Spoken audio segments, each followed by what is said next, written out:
தமிழ்நாடு ஜவுளி உற்பத்தியில் முக்கியமான மாநிலமாகும். மத்திய ஜவுளித்துறை அமைச்சர் கிரிராஜ் சிங் பேச்சு.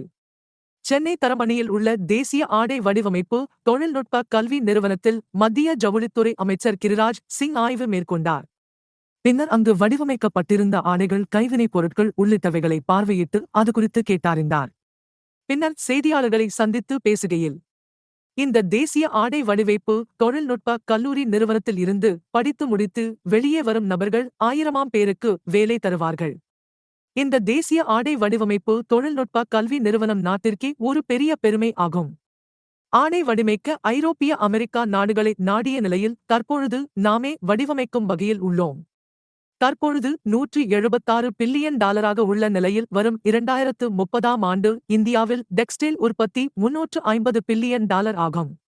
ஜவுளி துறையில் 4.6 கோடியாக உள்ள தொழிலாளர்களின் எண்ணிக்கை 2030 இல் 6 கோடியாக அதிகரிக்கும். ஒவ்வொரு வருடமும் இந்தியாவில் 2 கோடி மக்கள் பிறக்கின்றனர். அவர்களுக்கு ஆடைகளின் தேவை அதிகமாக உள்ளது.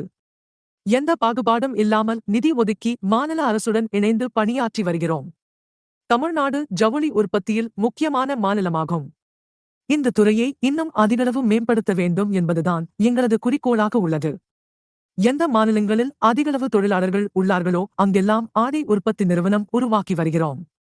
தொழில்நுட்ப ஆடை வடிவமைப்பை துவங்குவது என்பது மிகப்பெரிய சவால் ஆகும் என்று கூறினார்.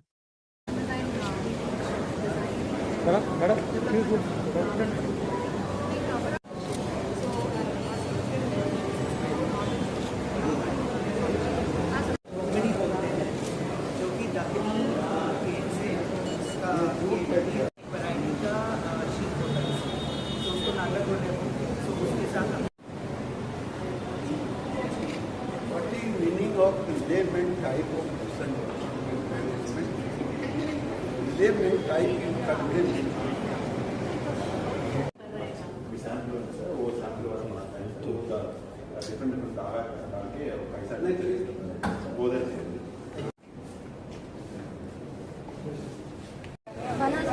बनाना बनाना